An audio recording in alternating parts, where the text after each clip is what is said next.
Aujourd'hui, on parle de 10 fleurs de ma collection qui ont ouvert leurs pétales entre janvier et février. Ces 10 orchidées qui ont fleuri, elles font partie de 6 familles différentes qui sont toutes adaptées pour la maison.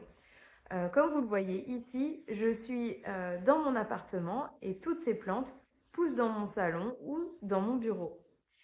Vous allez voir les fleurs qu'elles donnent et je vous donnerai quelques conseils sur comment les tenir dans votre appartement ou dans votre maison. Commençons par une orchidée du genre le plus connu qui est le genre Phalaenopsis. Ici, c'est un Phalaenopsis qui s'appelle Nancy Zago, qui est un croisement entre le Phalaenopsis sumatrana et Aphrodite. J'adore ces grandes fleurs, je suis très fan de la forme. Il ne lui manque finalement que le parfum. C'est dommage, mais c'est pas grave vu sa belle fleur. La deuxième orchidée, c'est l'Oeara Lovely Moon Beauty. C'est une plante que j'ai reçue il y a quelques mois et qui pousse très bien dans mon environnement en Sveigne. Aujourd'hui, on a cette belle hampe et j'ai découvert qu'il développait un nouveau bulbe aussi. Du coup, je me suis acheté aussi le Oeara Lava Burst qui est en couleur rouge avec des fleurs beaucoup plus petites que j'ai trouvé à l'exposition 1001 orchidées quand je suis allée à Paris.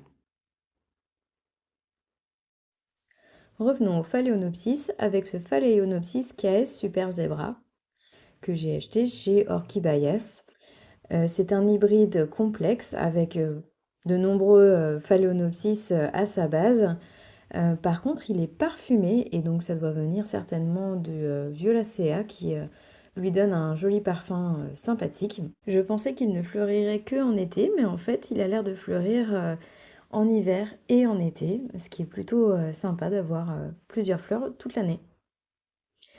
Ici, on est dans la famille des dendrobiums et c'est le dendrobium Victoria reginae qui a une couleur presque bleue. C'est un dendrobium de type botanique que l'on peut trouver dans la nature et qui fait des cannes pendantes. Un petit chouchou, le Phalaenopsis schilleriana, qui est une espèce aussi botanique que l'on trouve dans la nature. C'est un tout petit bébé, donc pour l'instant il n'y a que 4 fleurs, mais dans quelques années on aura un spectacle incroyable avec de très très nombreuses fleurs. C'est un Phalaenopsis qui est très facile à tenir et qui en plus est parfumé. C'est un Phalaenopsis qui est beaucoup utilisé dans l'hybridation pour son feuillage tessellé et ses belles fleurs. Mon premier Vanda, le Vanda lamellata, que j'ai acheté chez les Orchidées de la Belle Étoile. C'est un petit Vanda parfumé que l'on trouve aussi dans la nature. C'est une espèce botanique qui vient d'Asie. Je l'ai choisi pour ses fleurs très originales. Un grand classique des collectionneurs d'orchidées, le Phalaenopsis minimarque. Il a de toutes petites fleurs, comme son nom l'indique, mais ses taches de rousseur et sa langue orange sont à croquer. Vous trouverez ce Phalaenopsis particulièrement chez les pépinières spécialisées en orchidées, pour une somme tout à fait raisonnable. Un autre genre d'orchidées, les Paphiopedilum ou les sabots de Vénus, avec ici le Paphiopedilum déperlé, un petit chouchou chez moi, j'en avais un très gros plant en Écosse. Et là, j'ai un jeune plant en France qui vient de fleurir avec sa première fleur. Vient juste de s'ouvrir avec des petites teintes vertes, mais en vieillissant, elle sera entièrement blanche avec des petites taches de rousseur violette. C'est un Paphiopedilum facile à entretenir et qui pousse relativement vite et qui aime bien la chaleur et l'humidité. Le Tolumnia Geracphyrum spotty. Les Tolumnia sont une famille d'orchidées dont vous avez peut-être jamais entendu parler. On les trouve dans la nature, particulièrement dans les Caraïbes, et ces petites plantes ont l'habitude de pousser le long des troncs. Ils aiment l'humidité, mais par contre, ils n'aiment pas avoir les racines dans l'eau trop longtemps.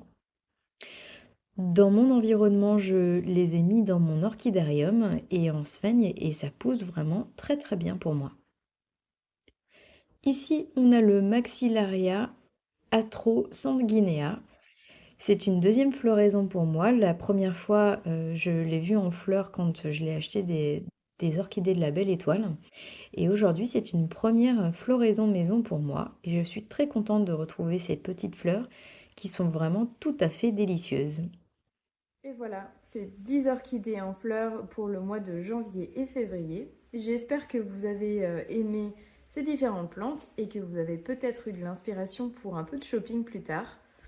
N'hésitez pas à me dire laquelle est votre préférée et j'espère que cette nouvelle série vous plaira aussi.